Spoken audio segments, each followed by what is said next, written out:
Welcome to my channel, the world of science fiction. Don't forget to like and subscribe to the channel. Rain fell like venom through the canopy, thick, warm, chemical. Jake Mercer dragged himself forward through mud that sucked at his boots, one arm clamped against the shrapnel wound in his side, the other gripping a sputtering emergency flare. The jungle pressed in on all sides, dense and wrong, vegetation that twisted in shapes Earth had never imagined. His breath came in sharp gasps, blood soaked through his fingers, hot and insistent. He'd been running for 3 hours, maybe 4. Time stretched in the dark. The flare hissed orange light across twisted vines, thick as cables, illuminating patches of fungus that pulsed with bioluminescence. Somewhere behind him, the hunters would be regrouping. They always regrouped. That's what made them professionals. Then the light caught metal. Jake stopped swaying. His vision tunneled, refocused. There, half buried in a tangle of roots so dense they looked deliberate, was a cage. Industrial. Military-grade alloy bars, each as thick as his wrist, forming a cube maybe 12 feet on each side. Rust bled down the metal in orange-brown streaks, but the structure held solid. The jungle had tried to reclaim it, vines threading through the bars, but something about the cage resisted. It stood like a wound in the forest. Inside, something moved. Jake's hand went to his hip. Empty holster, weapon lost 2 clicks back when he'd tumbled down a ravine. He raised the flare higher. The light pushed deeper into the cage. A figure, massive, slumped against the far bars, arms raised above her head, wrists locked in chains that looked fused rather than bolted. Her skin was blue, not painted, not dyed, but genuinely, impossibly blue, the color of deep ocean water under sunlight. Muscles corded her arms, her shoulders, her legs. She had to be 8 feet tall, maybe more. Her head hung forward, matted hair obscuring her face. Cuts covered her body, dozens of them, some old and scarred, others fresh and weeping. Her clothes were rags, barely covering her. The chains had worn grooves into her wrists, deep infected grooves that spoke of months, maybe years. Jake took a step closer. His boots snapped a branch. Her head lifted. Eyes found him through the tangled hair. Yellow eyes. Not quite human. Predator's eyes with vertical pupils that contracted in the flare light. They locked onto him with an intensity that made his breath catch. She didn't blink, didn't move, just watched. Above them, a small red light blinked on. Steady pulse every 30 seconds. A camera, recording, watching. The interval felt deliberate, mechanical, like the tick of a countdown clock Jake couldn't stop. He should run. Every combat instinct screamed at him to turn around, to get distance, to reassess.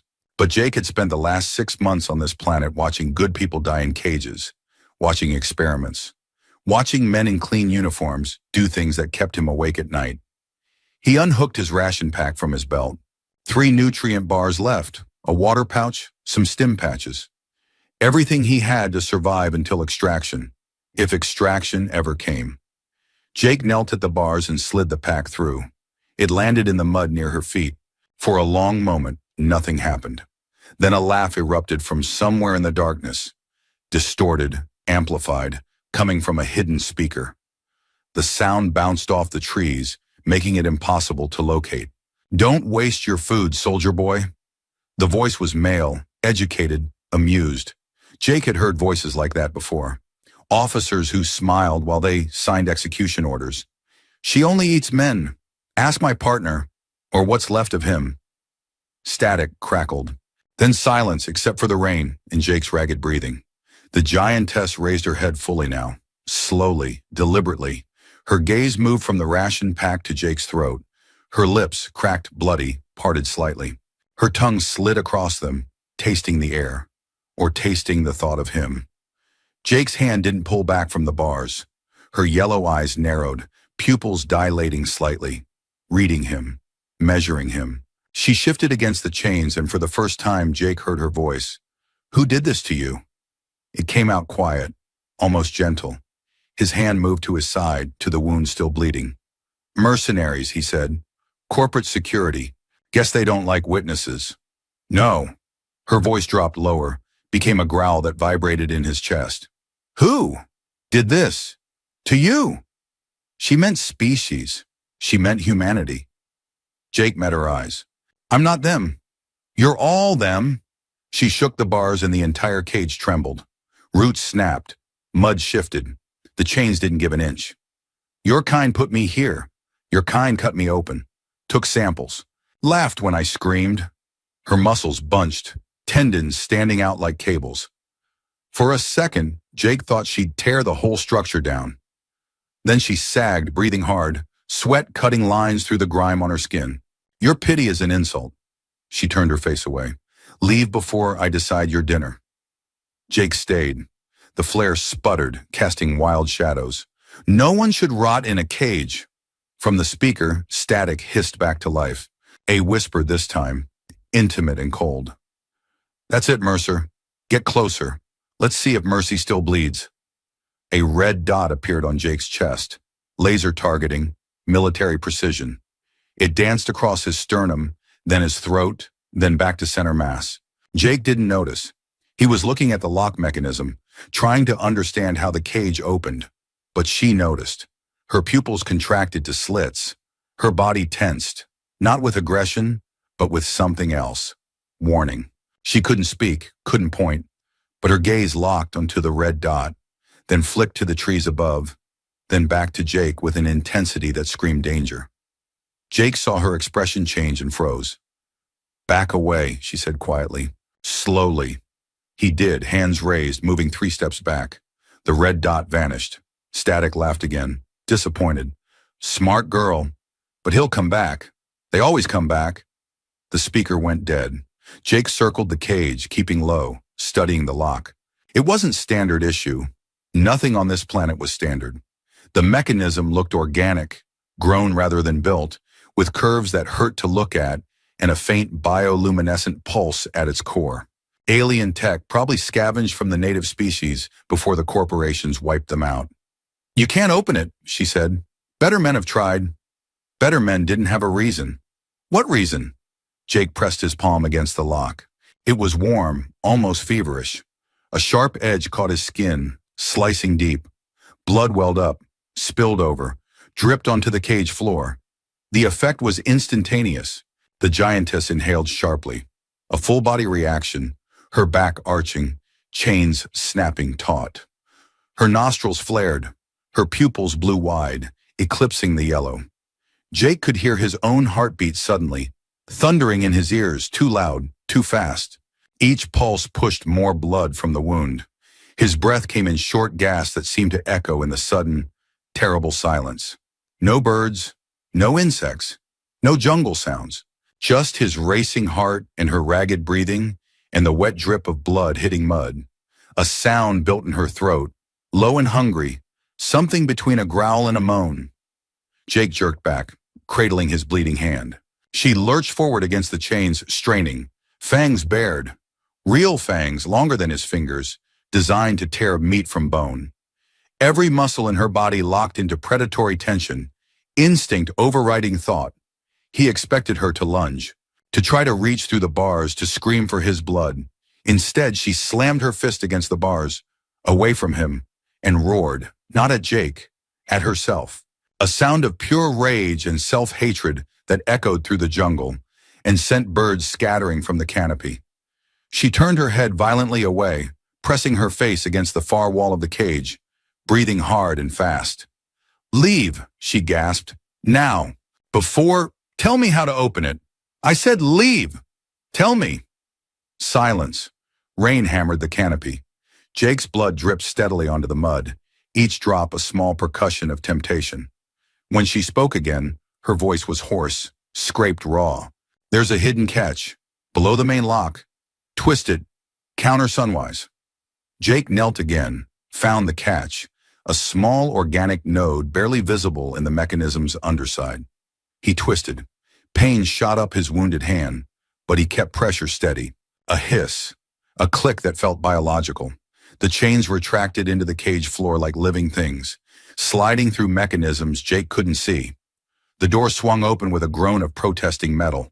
She stepped out slowly, unsteady, one hand braced against the cage.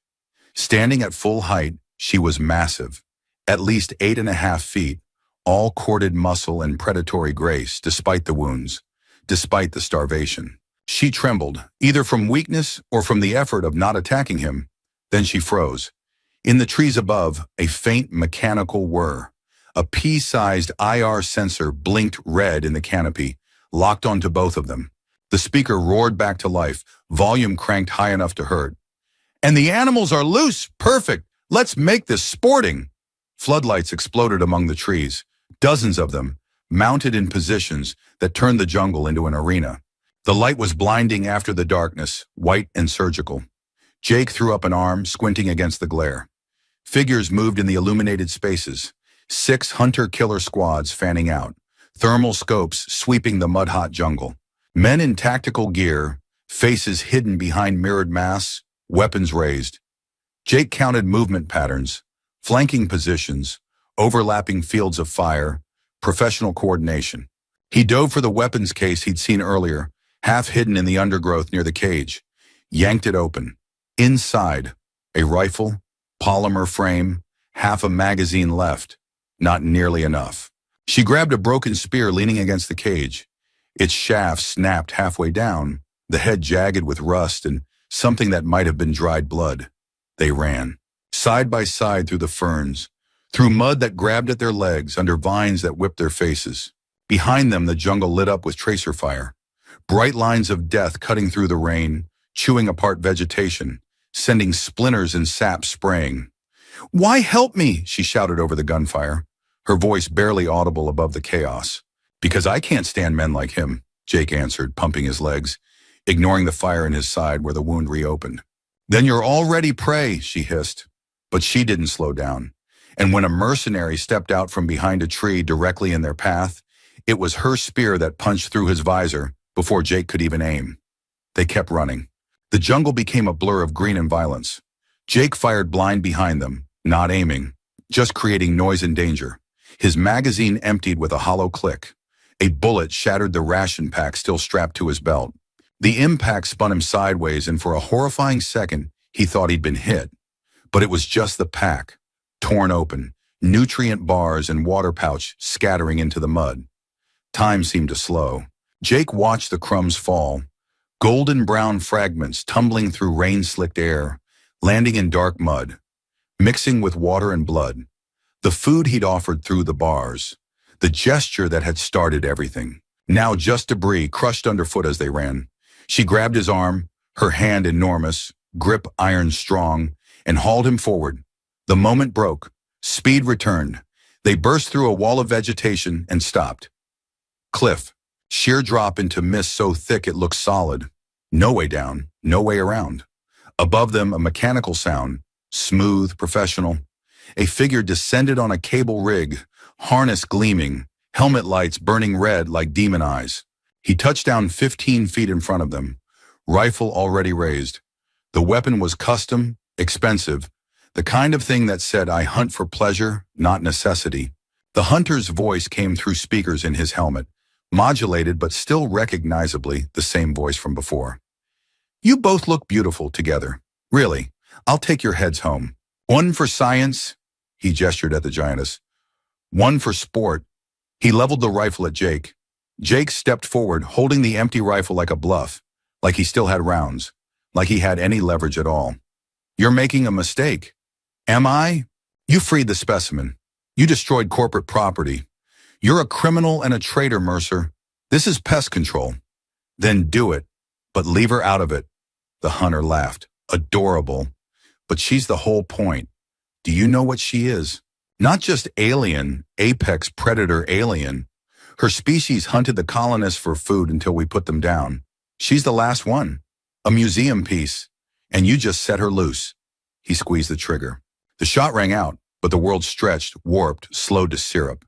Jake saw the muzzle flash bloom like a flower, saw the bullet emerge, spinning, cutting through rain that hung suspended like glass beads. Saw Kara move, impossibly fast even in this crawling time. A blue blur twisting through space. The round caught her shoulder, blood sprayed in a corona, each droplet hanging in air, catching light. Her face contorted. Not pain, but fury, determination, something primal. The chains on her wrists, already open, already free, seemed to shimmer as she moved, like ghosts of bondage that could never quite let go. She crashed into the hunter with the force of a falling tree. Time snapped back to normal speed.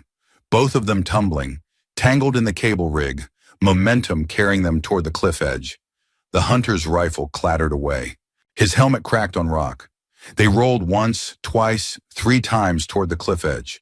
Jake lunged forward, but they were already over. He hit the mud and crawled to the edge, heart hammering against his ribs. Below, maybe 20 feet down, a ledge.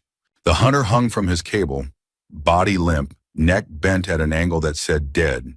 The cable had caught on an outcrop, leaving him dangling like a broken puppet. And her, Kyra, he realized he didn't even know her name until now. Couldn't have known. She lay on the ledge, half her body over the edge, one arm hooked around a tree root. Blood poured from her shoulder. Her breathing came shallow and fast. Jake didn't think. He grabbed the hunter's cable and rappelled down, boots skidding on wet stone, landed hard beside her and pressed both hands over the wound. "Stay with me." Blood pushed between his fingers. Too much blood, hot and slick. Her eyes fluttered open, unfocused, yellow dimming to amber. She chuckled weakly. The sound bubbled in her throat. Her gaze drifted from Jake to the hunter's corpse swaying above them, to the other bodies they'd left behind in the jungle. "You thought I eat men," she whispered. "Yeah," Jake said, pressing harder against the wound, trying to slow the bleeding. "Was starting to think I might be next." Her eyes found his again. Something shifted in them. Pain, yes, but also something else. Recognition, understanding, maybe even trust. "I do eat men." Her voice was barely audible now, words slurred. "The kind who hunt my pack."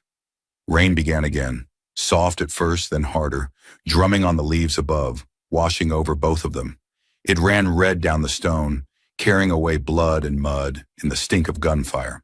Jake felt her pulse under his hands, felt it slow, steady, not stopping, but finding a rhythm that said still alive. She closed her eyes. The jungle held its breath. Rain fell in steady percussion, each drop a small erasure, washing away the violence, the fear, the long years of cages and chains. Water pooled around them, clean and cold, patient as time. Jake's hand stayed pressed against her wound, but the bleeding had slowed. Her breathing deepened, steadied. No words, just rain and breath and the distant sound of the hunter's body swaying in the wind. The red camera light above them blinked one final time, then went dark. Silence. "They killed everyone," she whispered finally, breaking the stillness.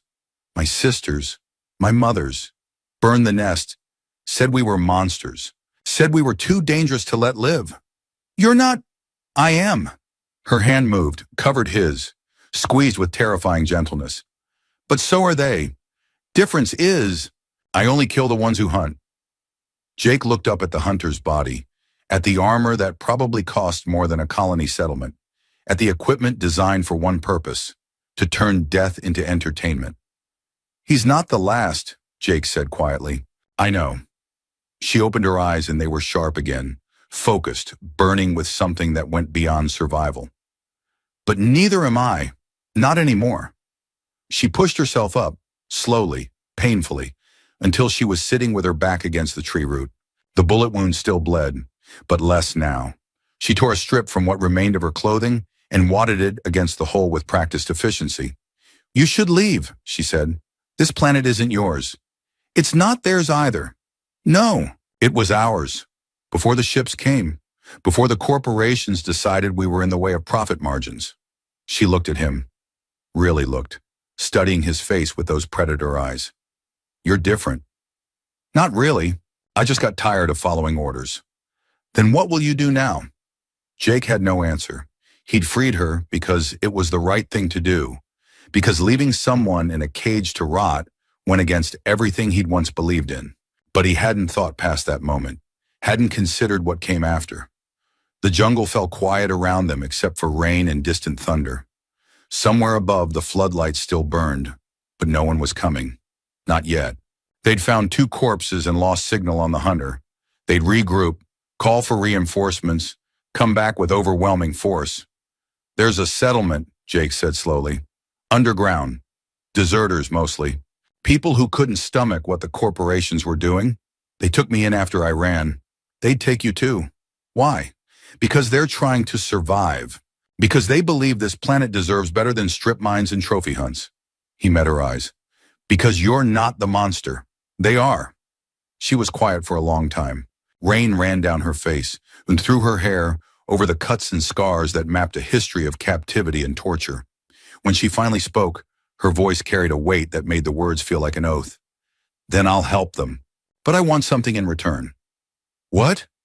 When the time comes when we're strong enough, I want to burn their compounds. I want to tear down their cages. I want to make them afraid the way they made us afraid. Her fangs showed when she smiled. I want justice. That's not justice, that's revenge. Good. Then we agree on what I want. Jake should have argued. Should have said something about mercy, about being better than your enemies, about all the idealistic bullshit they taught him in basic training. But he looked at her wounds, at the grooves the chains had worn into her wrists, at the way her hands still trembled from hunger and pain. Okay, he said quietly. Revenge. She laughed, a real laugh this time, sharp and fierce. Then she stood, using the tree root for leverage, rising to her full height.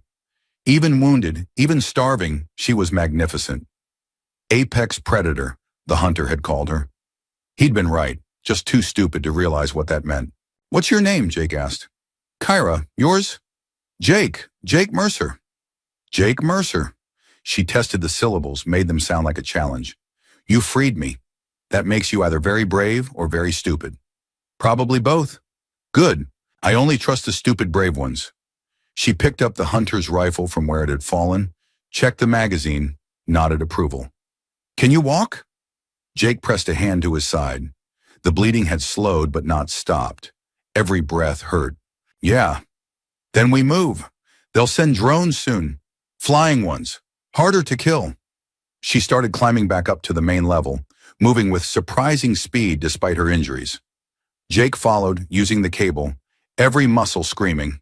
When he reached the top, she was already there, scanning the jungle with the rifle raised. This way. She moved without waiting, slipping between trees with the ease of something born to this world. They walked for hours.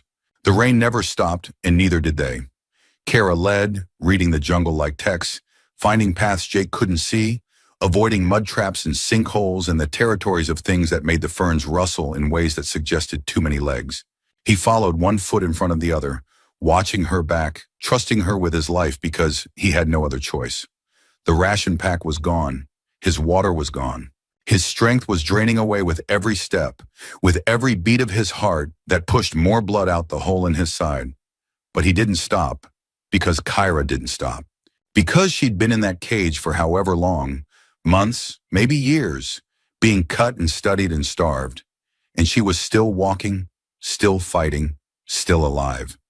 If she could do that, he could take one more step. Then another. Then another.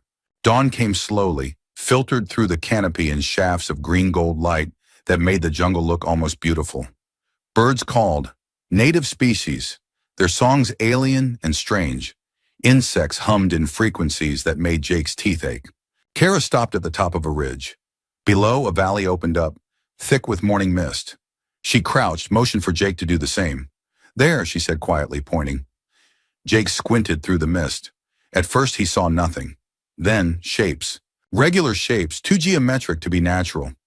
Buildings, small ones, camouflaged, built into the hillside like they were hiding from the sky. That's it? He asked. That's it. She glanced at him. You look terrible. Thanks. I mean it. You're going into shock. When we get down there, find their medic immediately. What about you? She touched her shoulder, fingers coming away bloody. I'll heal. My kind does. She stood, rifle still ready. Stay behind me. If they shoot, I'm a bigger target. They descended into the valley. The mist swallowed them, cold and damp. Jake's vision narrowed to a tunnel. Just Kara's back, just the next foothold, just breathing in and out. Voices ahead, sharp, alert. A challenge shouted through the fog. Who's there? Identify! Jake Mercer, Jake called back, his voice hoarse. Bringing a guest, don't shoot. A pause, then a woman's voice, cautious but not hostile. Mercer? We thought you were dead. Not yet. Figures emerged from the mist, 3 of them armed, wary. They stopped when they saw Kyra, rifles coming up instinctively.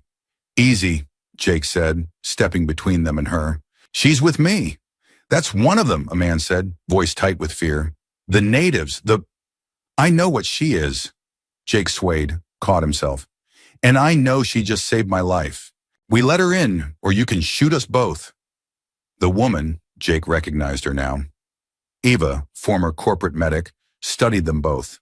Her eyes lingered on Kara's wounds, on the chains marks, on the way she held herself despite the pain. We don't turn away refugees, Eva said finally, even ones that look like they could eat us. She lowered her rifle. Get inside, both of you. You look like hell.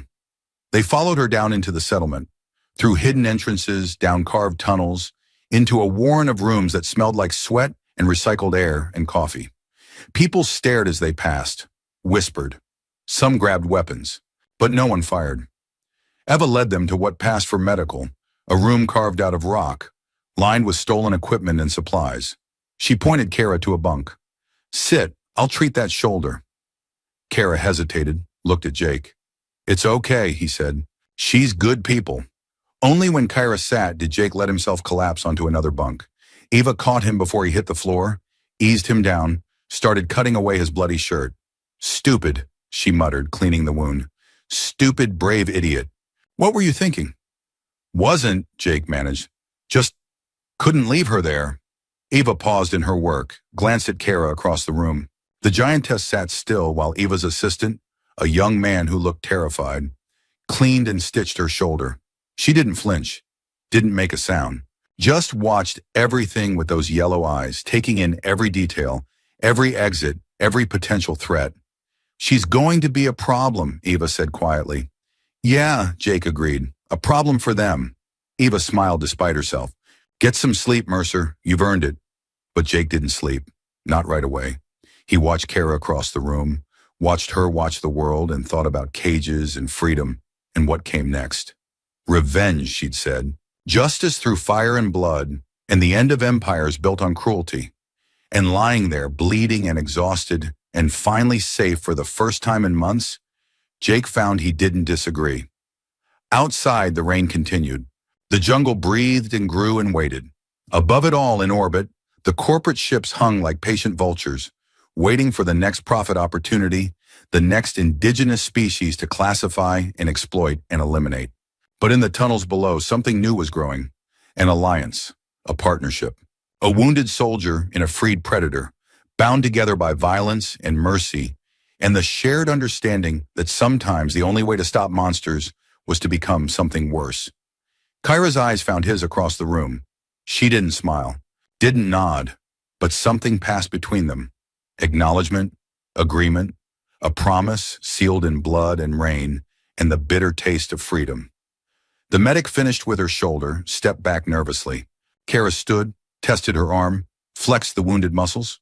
Pain flickered across her face, but she pushed through it, moved to Jake's bunk, and sat on the floor beside him. Rest, she said quietly. I'll keep watch. You need rest too. I've had years of rest, in that cage, locked away while my people died and the corporations carved up our world. Her jaw tightened. Now I'm awake, and I'm hungry. Not for food, Jake understood. For vengeance. For the blood of those who'd put her in chains. For the screams of men who'd laughed while they tortured her. He should have been afraid. Should have wondered if he'd made a terrible mistake, if he'd unleashed something that would consume them all. But when he looked at her, at the scars, the wounds, the yellow eyes that burned with purpose, he felt only certainty. He'd done the right thing, the only thing. And whatever came next, they'd face it together. The predator and the deserter, the monster and the mercy. Two broken things finding strength in each other, finding purpose in revenge, finding hope in the simple fact that they were still alive, still fighting, still refusing to die quietly in the dark. Jake's eyes finally closed. His breathing deepened, evened out. Eva finished bandaging him, checked his vitals, nodded to herself. Kara sat in the dim light, rifle across her knees, watching the doorway, watching the shadows, watching everything. Her shoulder throbbed. Her body screamed for food, for sleep, for release from the constant pain that had been her companion for so long. But she'd survived worse. She'd survived the cage. Now she would survive freedom. And then, when she was strong again, when the wounds healed and the hunger was satisfied, she would make them pay. Every last one. The hunters, the scientists, the executives who signed the orders. She would find them in their compounds and their ships and their safe corporate spaces, and she would show them what it meant to be prey. But for now she kept watch, protected the human who'd freed her, honored the debt that bound them. Outside, the rain became a whisper. The jungle settled into morning rhythms. And in the tunnels of the settlement, in the hidden places where refugees and deserters built fragile hope from stolen supplies and stubborn will, two impossible allies rested. The soldier slept. The predator watched. And above them all, storm clouds gathered, literal and metaphorical, as the first hints of dawn touched a world that would never be the same. Because mercy had won a single battle against cruelty. Because a cage had opened when it should have stayed locked. Because one man had looked at a monster and seen a person, and one monster had looked at a man and chosen not to kill. Small moments, tiny rebellions. The kind of things that changed nothing in the grand scheme of corporate wars and planetary exploitation. The kind of things that changed everything. Kara's hand went to her shoulder, felt the fresh stitches, the wound that would scar but would heal. She'd been marked before. The whip, the knife, the surgical tools of men who studied her like livestock. One more scar meant nothing, but this one felt different. This one she'd earned in freedom, fighting beside someone instead of for someone, choosing pain instead of having it inflicted. Her other hand tightened on the rifle. The weapon felt good, right, like an extension of her arm, a promise made metal and powder. She knew how to use it, had watched the hunters long enough to learn, had studied their movements during the endless hours in the cage. Now she would turn their tools against them. Footsteps in the corridor. Kyra's body coiled, ready. The rifle came up smooth and fast. Eva appeared in the doorway, hands raised, a tray of food balanced in one. "Easy," she said quietly. "Just bringing supplies." Kyra lowered the weapon but didn't relax. Eva approached slowly, set the tray on a table. Protein bars, water, medical supplies. "For both of you, when he wakes up." Eva studied Kyra with clinical interest. "You heal fast?" "Fast enough." "Good, because we're going to need every advantage we can get." Eva glanced at Jake, then back to Kyra. "He told me what he did, why he did it. Stupid, brave, the kind of thing that gets people killed." "He should have left me," Kyra said. Not because she meant it, but because she wanted to know what this human would say. "Maybe, but he didn't, and now you're here." Eva moved to check Jake's bandages, her movements professional, detached. "So what are you going to do? Kill us all in our sleep? Hunt us like your species hunted the colonists? Is that what they told you? That we hunted them?" "That's what the records say." "The records lie." Kyra's voice went cold, sharp. "We defended our territory. They invaded, built their cities on our nesting grounds, poisoned our water with mining runoff, burned our forests to clear land. When we fought back, they called it aggression. When they slaughtered us, they called it self-defense." Eva was quiet for a long moment. When she spoke, her voice was softer. "I've seen the corporate reports, studied them. They're always sanitized. Civilian casualties become acceptable losses. Genocide becomes pacification. I've wondered what the real story was." She met Kara's eyes. "Sounds like I know now. Does that change anything? For some here? No. They'll still see you as a threat. But for others, the ones who ran because they couldn't stomach what we were being ordered to do, it might change everything." Eva finished with Jake's bandages, stood. "Welcome to the rebellion, Kyra. Such as it is." "Rebellion," Kyra tested the word. "You think you can fight them?" "Fight? No, not yet. We barely have weapons, supplies. Most here are technicians, medics, people who are good at running and hiding." Eva's jaw set. "But maybe with you, with Jake, maybe we can start to hurt them, make them think twice. I want more than that. I want them gone, off this world, back to whatever dead rock they came from. One step at a time. Eva moved toward the door, paused. Get some rest. We'll talk more when you're both healed. She left, her footsteps fading down the corridor. Kara looked down at Jake. His face was pale, drawn, lines of pain etched even in sleep. But his breathing was steady, and the bleeding had stopped. He would live, because of her, because she'd taken the bullet, made the choice to protect instead of to flee. Strange.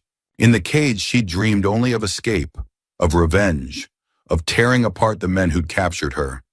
She'd never imagined this, an alliance, a partnership, something that felt almost like trust. The human had freed her, had bled for her, had risked everything on the simple principle that no living thing should suffer in chains, and now she would repay that debt. Not with gratitude, her people didn't trade in such abstract concepts, but with action, with loyalty, with the kind of fierce protection that came naturally to those who understood that survival was not an individual act, but a communal one. She settled back against the wall, rifle still ready, eyes still watching the door. The settlement sounds filtered in. Distant voices, machinery humming, the quiet, purposeful noise of people trying to build something in hostile territory. They would fight. Of course they would. The corporations never let go of what they considered theirs, and this planet was rich with resources, with minerals and biologics worth fortunes on the core worlds. But now the corporations face something new. Not just refugees and deserters running scared, but a predator, apex, angry, free. Kyra's lips pulled back from her fangs in something that wasn't quite a smile. Let them come. Let them send their hunters, their drones, their armored soldiers with their expensive weapons, and their arrogant certainty that they were the dominant species. She would teach them otherwise, one corpse at a time. Jake stirred, moaned softly. His eyes fluttered open, unfocused, searching. They found Kyra and stopped. Still alive? He murmured. Both of us. Good. He tried to sit up, gasped, fell back. That medic knows her stuff. Feels like my insides are staying inside. Rest. You lost a lot of blood. Can't. We need to. He stopped, seemed to remember where they were. We made it.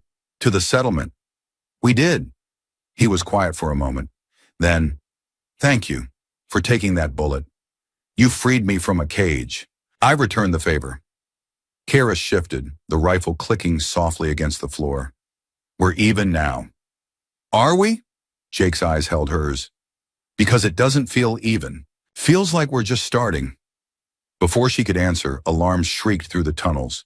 Sharp, urgent, mechanical screams that made every muscle in her body lock tight. Jake rolled off the bunk despite the pain, reaching for his boots. Eva burst through the door, face tight with fear. Drones, 6 of them, military grade. They found us. How long? Jake was already moving, strapping on his gear with hands that shook from blood loss, but never fumbled. Minutes, maybe less. They're doing perimeter sweeps, tightening the circle.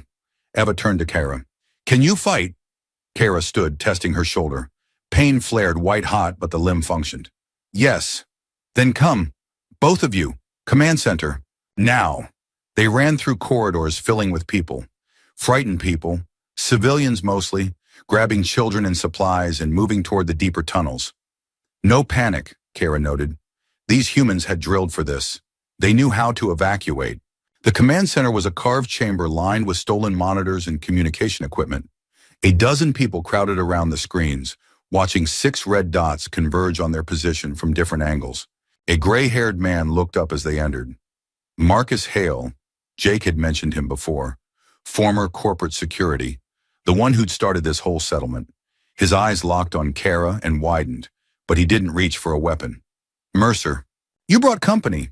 She's with me. I can see that. Marcus turned back to the screens. We've got maybe 3 minutes before they're on top of us. Standard hunter-killer squads, armed with anti-personnel weapons and probably equipped with thermal imaging. Evacuation protocols? Jake asked, leaning over the monitors despite the way his hand pressed against his wounded side. Already in motion. Civilians are heading to the deep tunnels, the ones that lead to the river cave system, but the drones will track them. Not if we give them something else to track. Kara stepped forward, studying the screen. The red dots moved in coordinated patterns, military precision. She'd seen this before, watched from her cage as they'd hunted her people. They're looking for heat signatures, large concentrations. Right, Marcus said, which means you give them one. A big one, something they can't ignore. Kara pointed to the main entrance tunnel on the screen. What's your power source? Generator? Diesel genset. Runs hot, sits next to backup fuel and oxygen racks. Marcus stopped, understanding dawning. You want to use it as bait. I want to use it as a bomb, Kara's fangs showed. Squads find the massive heat signature, converge to investigate. We rig a fuel-air ignition, seal the entrance tunnel, and bring down half the hillside on top of them. That's insane, someone said from the back. We lose the genset. We lose power for weeks. You lose the genset or you lose everything, Kara cut in. Choose. Marcus looked at Jake. Your call, Mercer. You brought her here.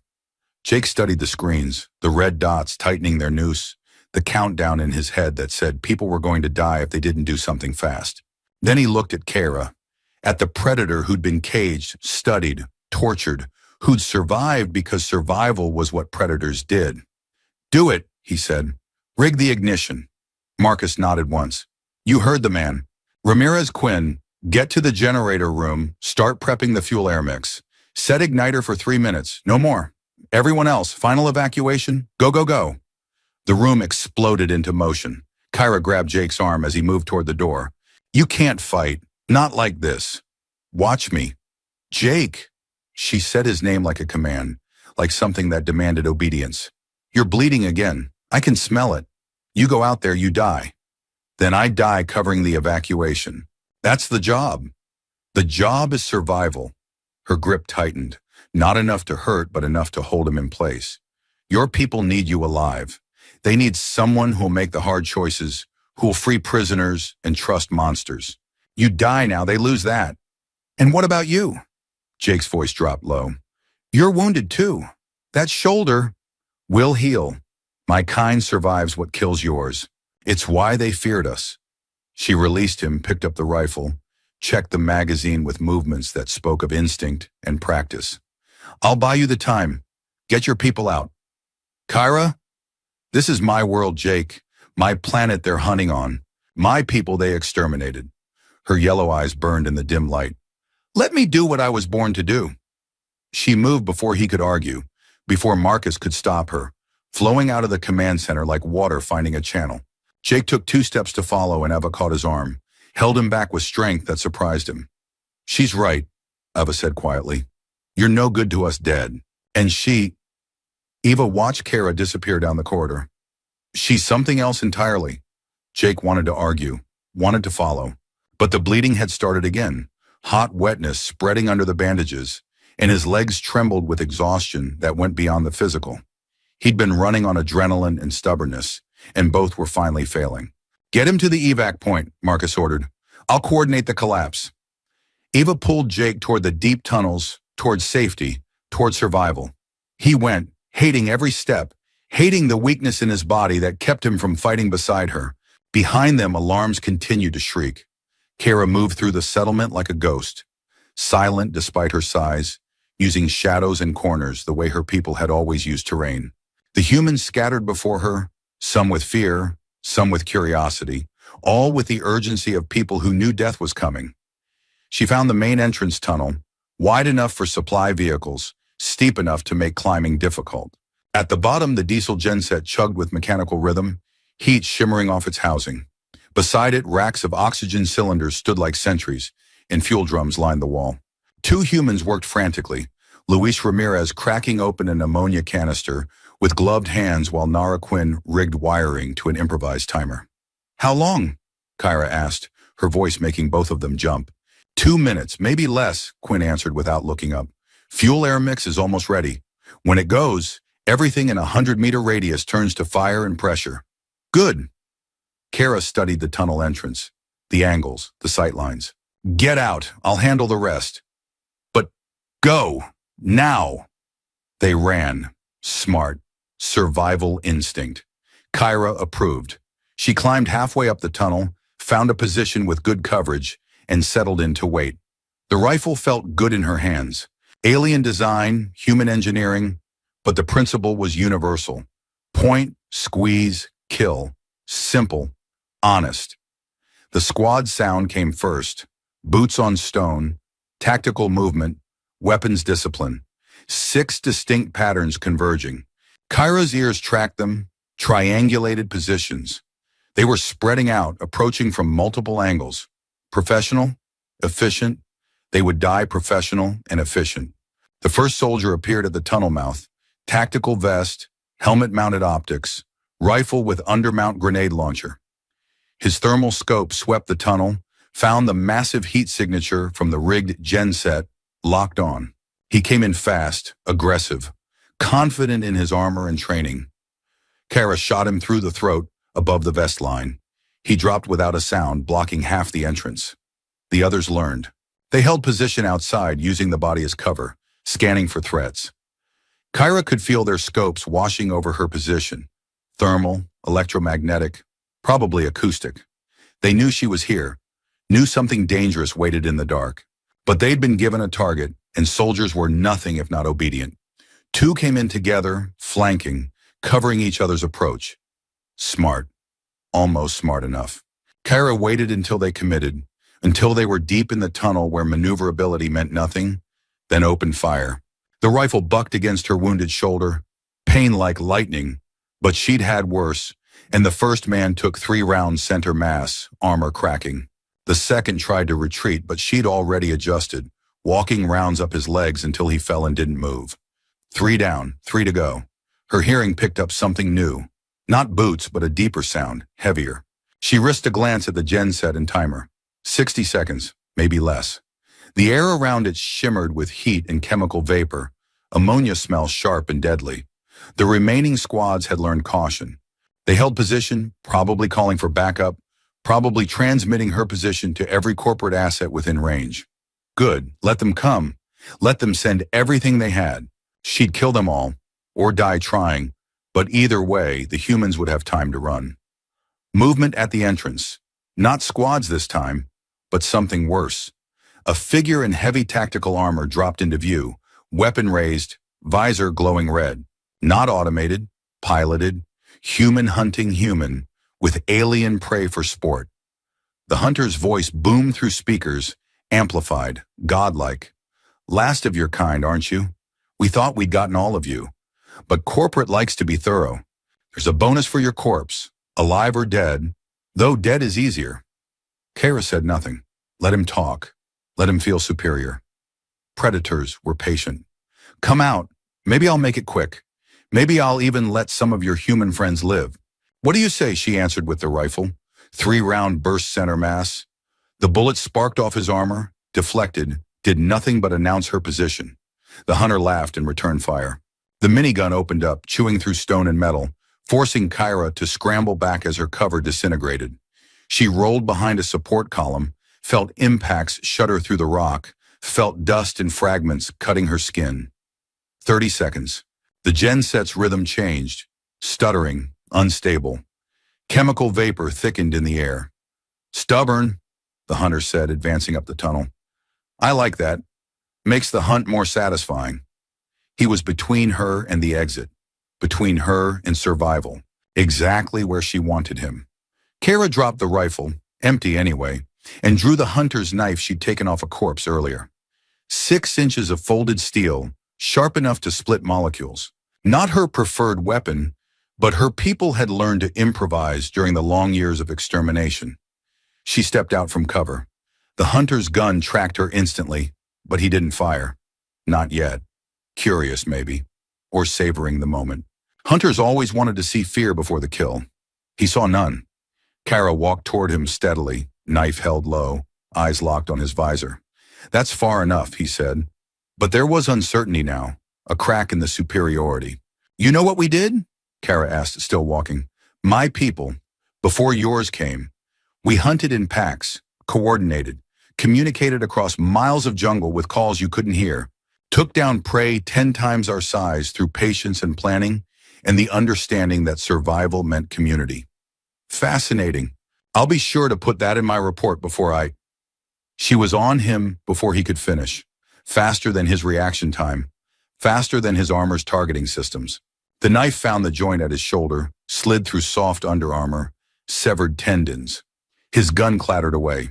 He tried to grapple her, armor-enhanced strength against natural strength. For a moment they were locked together, her fangs inches from his visor, his helmet speakers broadcasting his ragged breathing into the tunnel. "We only ate the monsters," she whispered, and finally, the genset detonated.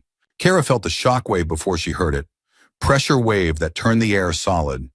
Heat that scorched her back even as she used the hunter's body as a shield. The fuel-air mixture ignited in a roaring bloom of fire and concussive force. The tunnel collapsed in a thunderous cascade of tortured stone and vaporized metal. Tons of hillside tumbling down, sealing the entrance, burying the remaining squads and their backup and anything else that had been fool enough to approach. She rode the shockwave down the tunnel, tumbling, bouncing off walls, the hunter's armored corpse taking impacts that would have pulverized her. When the motion finally stopped and the roaring subsided into the smaller sounds of settling rubble and crackling fires, Kara pushed the body off and assessed her damage. Shoulder reopened, bleeding freely. Burns across her back, second degree at least. Impact injuries, bruises, possibly cracked ribs. Her ears rang with temporary deafness, and her right arm wouldn't quite obey commands. She was alive. The tunnel behind her was gone, sealed by hundreds of tons of collapsed stone. No way back. Only forward, deeper into the settlement, toward the evacuation routes and the humans who'd either accept her or kill her. Kara limped down the corridor, leaving a trail of blood, the knife still clutched in her good hand. Her people had a saying from the old days before the corporations came. The wounded predator is the most dangerous because it has already decided to die and chooses only when. She wasn't dead yet. That meant she could still choose. The deep tunnels were quieter. The civilians had already evacuated, leaving only a handful of defenders to make sure everyone got out. They turned as Kara approached, weapons coming up, then lowering as they recognized the blood, the burns, the way she moved like every step cost her. "She brought down the entrance," someone breathed, "single-handed." "Holy shit!" "Get her to medical," another voice, calm and commanding. "Marcus, move, people. She bought us time. Least we can do is keep her breathing." Hands on her, gentle, careful, guiding her down passages that smelled like water and stone and growing things. The river cave system, Jake had mentioned it once. Underground waterways that the corporations didn't know about, couldn't map, couldn't bomb. They laid her down on something soft. Medical supplies appeared. Eva Rain's face swam into view, professional mask firmly in place despite the alarm in her eyes. "What did you do?" Eva asked, cutting away burned fabric, revealing damage underneath. "My job," Kara managed. Speaking hurt, breathing hurt, existing hurt. "Your job was to buy us minutes. You bought us hours, maybe days." Eva worked quickly, efficiently, hands moving with practiced certainty. The entrance collapse will take them time to clear. And when they do, they'll find nothing but empty tunnels. "Good." Kara's eyes drifted closed. "Where's Jake?" "Here." His voice close by, rough with exhaustion and something else. "I'm here." She felt his hand close over hers. Warm, calloused, steady. Anchor point. Promise kept. "You were supposed to run," she murmured. "So were you." "I'm not good at following orders." "Neither am I. We're perfect for each other." Was that humor? Kara tried to process the concept, but her brain felt wrapped in cotton, thoughts scattering like startled birds. Shock, probably. Blood loss. The crash after adrenaline. "Stay with me," Jake said, grip tightening. "You don't get to die after that. Not allowed." "Not planning to." The words came slower now, heavier. "Still hungry." "What?" "Still haven't eaten all the monsters yet." She heard him laugh, sharp, startled, almost painful. Then darkness rose up like a tide, warm and inevitable, and she let it take her. When consciousness returned, it came in pieces. Pain first, dull now, manageable. The sharp edges dulled by medication. Then sound, water rushing somewhere nearby. Voices murmuring in languages that almost made sense. Then touch, soft fabric under her, bandages wrapped tight, the phantom sensation of fingers that had held hers while she slept. Kara opened her eyes. She was in a different chamber now, smaller, lit by bioluminescent fungi growing in careful patches on the walls. The light was green-blue, familiar, close to the color of her homeworld's moons. Intentional, she realized. Someone had asked what would make her comfortable, and then made it happen. Jake sat in a chair nearby, head tilted back, sleeping with the exhausted completeness of someone who'd been awake for too long. Fresh bandages showed under his shirt. His face looked less pale than before, though lines of pain still creased his features. He hasn't left. Ava's voice quiet from the doorway. Not since we brought you down here. Refused to rest until he knew you'd stabilize. Kara tried to sit up, managed about 30 degrees before her body staged a revolt. Ava moved to help, adjusting pillows, checking monitors that Kara couldn't read. How long? 16 hours. We had to sedate you to work on some of the deeper burns. Your physiology is different. Had to improvise. Ava pulled up a stool, sat with the easy confidence of someone comfortable in her expertise. You heal fast. Faster than anything I've seen. The shoulder wound is already beginning to close, and the burns are showing new skin growth that should take weeks. My kind evolved to survive injury. Hard to hunt when every broken bone means death. Kyra looked at Jake, at the way exhaustion had carved years into his face. He should rest. So should you. I rested. Now I need to understand. Kyra met Eva's eyes. What's the situation? Eva was quiet for a moment, clearly debating what to share. Then she pulled up a data pad, showed Kyra a topographical map marked with red zones. Corporate is furious. They lost 6 drones, a hunter, and access to what they thought was a terrorist cell. They're calling it an act of war against legitimate mining operations. Her mouth twisted, as if we're the ones who invaded. What will they do? Escalate. They always escalate. More drones, more hunters, probably orbital surveillance. They'll flood the zone with assets until they find us or decide we're not worth the cost. Eva zoomed in on the map. We've bought time, but not much. Week, maybe 2. Then we use that time. Kara's hand went to her shoulder, felt the fresh bandages, the ache beneath. We plan. We strike. We hit them before they find us. With what? We're refugees, not soldiers. Most of us are scientists, technicians, people who ran because they couldn't stomach the violence. We don't have the training, the weapons. You have me. The words hung in the air. Eva stared at Kara, and something shifted in her expression. Calculation, consideration, the look of someone reassessing a situation. You're one person.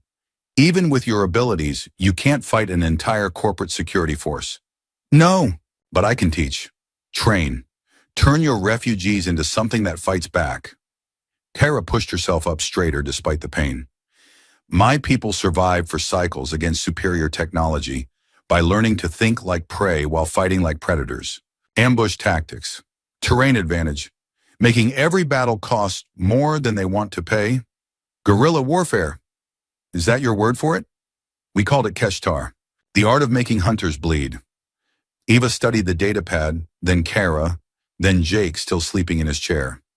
If we do this, if we start actively fighting instead of hiding, people will die. Our people. Good people who just wanted to survive. People are already dying, Kara said flatly. Every day corporate expands, every mine they dig, every forest they burn. How many native species have gone extinct since they arrived? How many ecosystems destroyed? This planet is dying by degrees and hiding won't stop it. She leaned forward despite her body's protests. So yes, people will die, but they'll die fighting. And maybe some of them will live to see their world survive. Silence stretched between them. Then Jake's voice, rough with sleep. She's right. They both turned.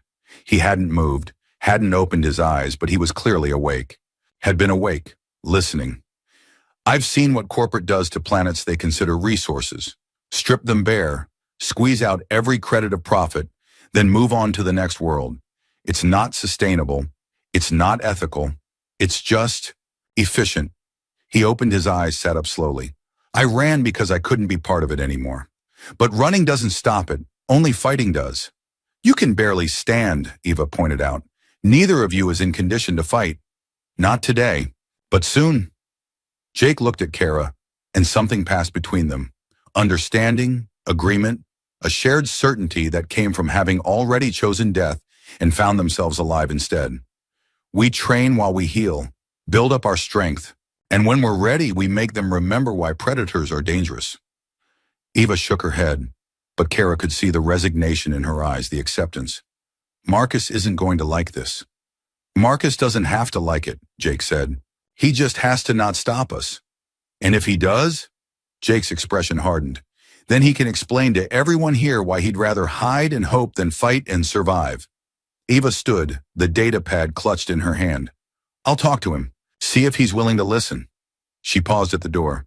For what it's worth, I think you're both insane. But I also think insanity might be exactly what we need. She left. The chamber fell quiet except for the distant sound of rushing water and their breathing. You should sleep more, Kyra said. So should you. I will, after. After what? Kara was quiet for a moment, choosing words carefully. After I understand why you're doing this. You freed me because you couldn't leave someone in a cage. Fine. But this, fighting, training, turning refugees into soldiers, this is different. This gets you killed. So why? Jake leaned forward, elbows on his knees, hands clasped. When he spoke, his voice carried weight that went beyond the words. Because 6 months ago, I followed an order, burned a village, civilians mostly. Some were probably rebels, probably had weapons, probably would have fought us. But most were just people trying to survive corporate occupation. And I burned them. Because it was efficient. Because the cost-benefit analysis said pacification was cheaper than negotiation. He looked at his hands like they belonged to someone else. I can still smell it. The smoke. He stopped, breathed, continued. I decided that day that I was done following orders. Done being efficient. Done with the calculus that turns people into numbers on a spreadsheet. You were in that cage because someone decided your species wasn't profitable. Your whole planet is dying because someone decided extraction was more valuable than ecosystem. And I'm done pretending that's acceptable. So this is guilt, Kara said. Redemption. Maybe. Does it matter? She considered. No, motivation doesn't change action. Only outcome matters. Very practical. My people didn't survive by being philosophical. We survived by being pragmatic. Kyra settled back against the pillows, exhaustion pulling at her again. But I understand guilt. The last days I'm in the cage. I could hear my people dying. In the distance, scattered, hunted down one by one. And I did nothing. Because I was chained. Because I was weak. You survived. That's not weakness. Isn't it? I lived while my pack died. My family. My world. Her voice went cold, distant. Now I'm the last. The end of a species. A museum piece. Like that hunter said. You're not the end. You're the beginning. Jake's voice carried surprising conviction. The beginning of pushback. Of resistance. Of something that fights instead of dying quietly. Pretty words. True words. He stood, moved closer, and carefully sat on the edge of her bed.